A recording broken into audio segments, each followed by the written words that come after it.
Scatter diagram का बेटा 6 marks का क्वेश्चन भी आ सकता है, 4 मार्क्स का भी आ सकता है। अकॉर्डिंग टू मी 6 मार्क्स का क्वेश्चन स्कैटर डायग्राम से आना थोड़ा सा मुश्किल है, क्योंकि ये कुछ ज़्यादा ही सिंपल है। 5 मार्क्स के ना, हाँ 3 या 4 मार्क्स तक में स्कैटर डायग्राम का क्वेश्चन पॉसिबल है। इसके बियॉन्ड आना इज़ वेरी मतलब बहुत मुश्किल है कि इसका क्वेश्चन आ सकता है ज़्यादा वेटेज का।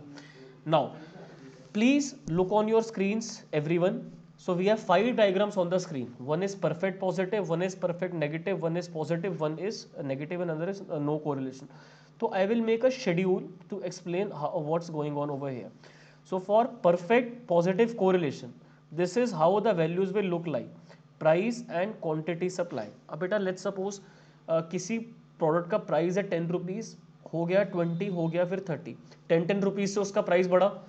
सप्लाई पहले थी 50, अब हो गई 100, अब हो गई 150। तो क्या आप सब मेरी इस बात से अग्री करते हो कि इसका डायग्राम बिल्कुल ऐसा आएगा परफेक्ट पॉजिटिव बन के? क्योंकि प्राइस बढ़ रहा है 10 रुपीज़ से और सप्लाई बढ़ रही है 50 रुपीज़ से। तो बेटा क्वांटिटी आती है एक्स एक्सिस पे, प्राइस आता है वाई एक्सिस पे। तो क्वांटिटी को एक्स ले लो और प्राइस को आप ले लो वाई। तो कैसा रिलेशनशिप है एक्स और वाई में? पॉजिटिव है, क्योंकि अगर एक्स बढ़ रहा है तो वाई भी बढ़ रहा है, और दोनों का जो प्रपोर्शन है वो फिक्स्ड है इंक्रीज होने का। ये 50 से इंक्रीज हो रहा है, वो 10 से इंक्रीज हो रहा है, तो इसकी शेप ऐसी आएगी। तो अगर ऐसे शेड्यूल में आपसे आर की वैल्यू पूछी जाए तो कुछ करना ही नहीं है बेटा, +1। अगर अगर डिक्रीज हो रहे हो तो मैं बताता हूँ। इस क्वेश्चन में तो पॉजिटिव है, अगर इंक्रीज हो रहे हैं तो ठीक है। गोमित इज आस्किंग सर अगर डिक्रीज हो रहा हो तो बेटा डिक्रीज में शेड्यूल को उल्टा कर दो, 30 कर दो, फिर 20 कर दो, फिर 10 कर दो, और यहाँ से 150, यहाँ आप कर दो बेटा 100, और यहाँ कर दो 50। तो बेटा अब इस केस में भी इसका डायग्राम बिल्कुल यही निकल के आएगा। ठीक है बेटा, फर्क थोड़ी बढ़ेगा। देखो यहाँ पर क्या हो रहा है, अगर x बढ़ रहा है तो y भी बढ़ रहा है, x इस साइड है। अगर यहाँ पर x इंक्रीज हुआ तो बेटा y भी तो इंक्रीज हुआ। और यहाँ पर क्या हुआ बेटा, ये x है, ये y है। अगर यहाँ पर आप देखो x जो है वो डिक्रीज हुआ तो y भी यहाँ पर डिक्रीज हुआ। तो दोनों केसेस में कैसा रिलेशन है, यहाँ पर भी पॉजिटिव है और यहाँ पर भी पॉजिटिव है। तो दोनों केसेस में जब आप डायग्राम बनाओगे तो it will look like this, perfect positive correlation, क्योंकि जो पॉइंट्स हैं वो ऐसे ऐसे तीनों टच कर रहे हैं। बस फर्क ये है कि जब ये वाला डायग्राम प्लॉट करोगे तो ये ऐसे एरो जाएगा ऊपर की तरफ, और जब ये वाला शेड्यूल प्लॉट करोगे तो डायग्राम नीचे की तरफ आएगा। बट रहेगा तो वो उसी शेप में बेटा, चेंज थोड़ी हो जाएगा। तो वो परफेक्ट पॉजिटिव क्योंकि ऊपर की तरफ जा रहा है। ये दिखा रहा है कि डायरेक्शन दोनों की सेम है। अगर x बढ़ेगा तो y बढ़ेगा, अगर x कम होगा तो y कम होगा, और सेम अमाउंट से x बढ़ रहा है, सेम अमाउंट से y भी बढ़ रहा है। देखो x बढ़ रहा है और y कम हो रहा है फिर तो उस केस में नेगेटिव आएगा, जो b वाला पॉइंट है। दिखाता हूँ मैं आपको एक बार। अब देखो ये तो हो गया, दोनों बढ़ रहे हैं, ठीक है। अब अगर ऐसा हो जाए कि x बढ़ रहा है, y कम हो रहा है, फॉर एग्जांपल जैसे प्राइस हो जाए और क्वांटिटी डिमांड हो जाए। किसी प्रोडक्ट का जब प्राइस बढ़ता है तो उसकी डिमांड मार्केट में कम हो जाती है। मान लो 10 रुपीज़ के प्राइस पर पूरे मार्केट में 100 चॉकलेट सेल होती थी। 20 रुपीज़ के प्राइस पर 50 रहने दो, 50 के बाद तो जीरो हो जाएगा। 10 रुपीज़ पे 100 चॉकलेट बिकती थी, 20 रुपीज़ पे 80 हो गई, 30 रुपीज़ पे 60 हो गई। तो चॉकलेट की डिमांड जो है वो 20 यूनिट से कम हो रही है, जब प्राइस 10 रुपीज़ से इंक्रीज हो रहा है। तो इसको जब आप बेटा प्लॉट करोगे, जब आप इसको प्लॉट करोगे ग्राफ पे, तो it will look completely like this, क्योंकि प्राइस इंक्रीज हो रहा है और डिमांड डिक्रीज हो रही है। प्राइस 10 रुपीज़ से बढ़ रहा है, डिमांड 20 यूनिट से कम हो रही है, तो दोनों का जो रेशियो फिक्स हो गया। तो अब इसकी शेप आएगी परफेक्ट नेगेटिव। फाइन, इसकी शेप आएगी परफेक्ट नेगेटिव। ऑन द इसका आंसर क्या आएगा आर का बेटा, -1। इसका आर जब आप कोरिलेशन की डिग्री इसमें कैलकुलेट करोगे फॉर्मूला लगा के, तो आर का आंसर आएगा -1। बट क्योंकि हम स्कैटर डायग्राम पढ़ रहे हैं तो हमें आर की वैल्यू में इतना ज़्यादा interest, to be very honest, नहीं है। हमें तो सिर्फ डायग्राम देख के पॉजिटिव या नेगेटिव बताना है। बट ऑब्वियसली अगर सेम डॉट्स में लाइन जा रही है तो वो परफेक्ट कोरिलेशन को ही हाईलाइट करती है। नेक्स्ट बेटा, अगर प्राइस और सप्लाई का रिलेशनशिप हम बताएं, जिसमें प्राइस भी बढ़ रहा है, सप्लाई भी बढ़ेगी। प्राइस बढ़ेगा तो सप्लाई भी बढ़ेगी ना। मान लो प्राइस 10 है, 20 हुआ, फिर 30 हुआ, फिर 40 हुआ, फिर 50 हुआ, ठीक है।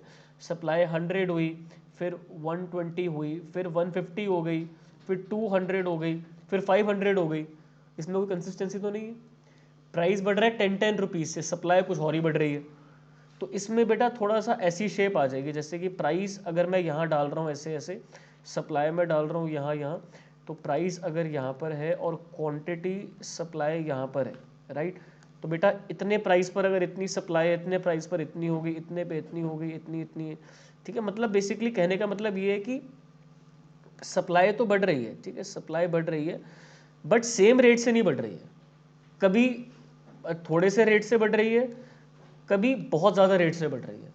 तो इस चीज़ की वजह से इतना तो क्लियर है कि ये जो ग्राफ होगा ये थोड़ा ऊपर की तरफ ऐसे जाएगा, बट कंसिस्टेंटली नहीं जाएगा, ठीक है।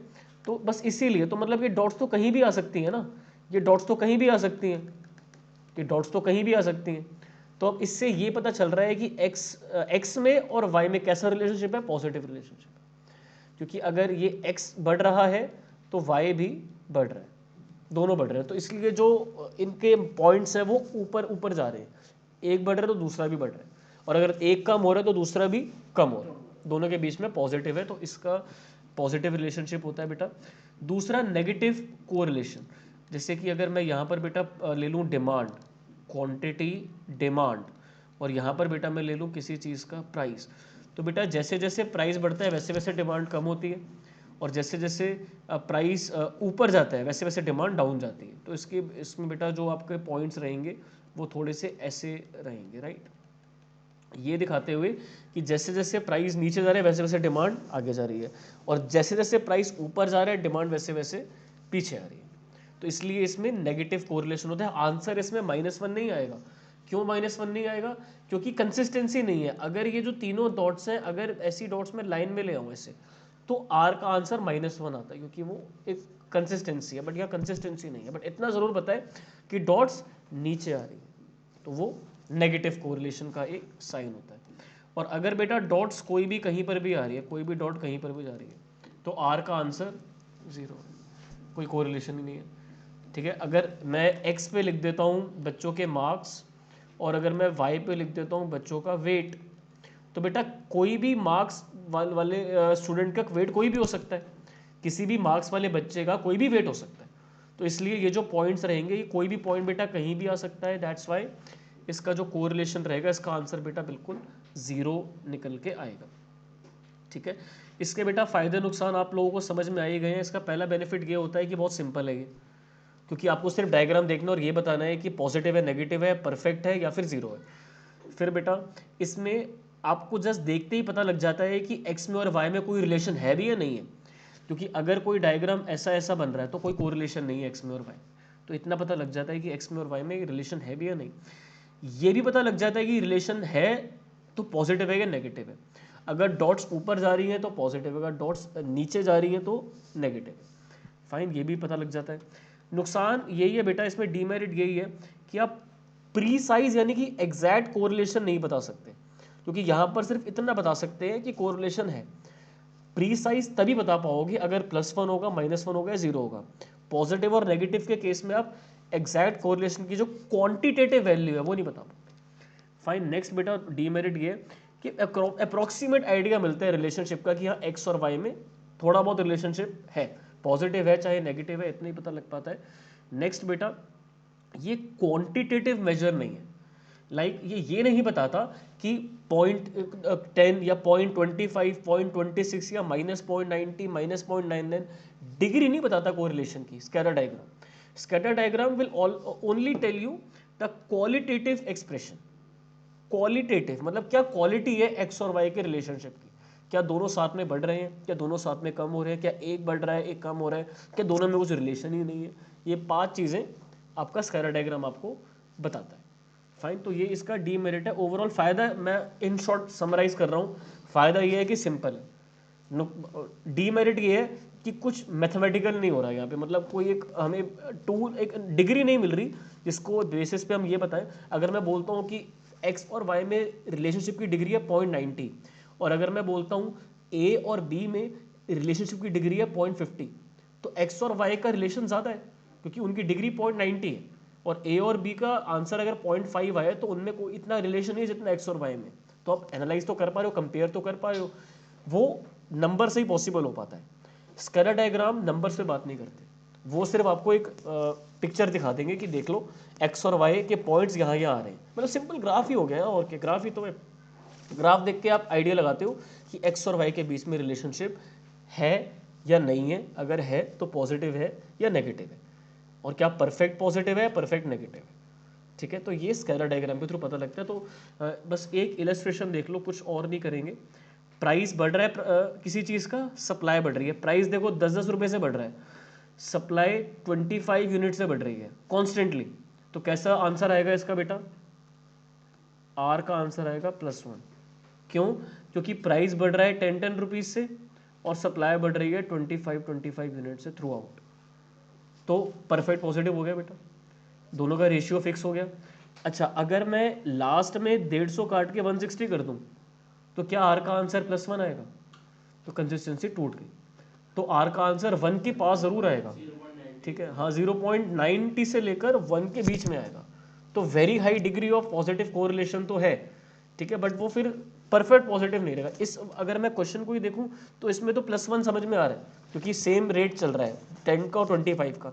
बट अगर एक जगह भी कंसिस्टेंसी टूटेगी तो फिर स्कैटर डायग्राम को यूज करके आप डिग्री नहीं बता सकते। आप इतना जरूर लिख सकते हो कि चलो 0.90 से +1 के बीच में आ जाएगा, और वो निकालने के लिए क्या यूज करना पड़ेगा? Karl Pearson. वो हम करेंगे नेक्स्ट क्लास में। ठीक है, I will stop the recording for scatter diagram बेटा।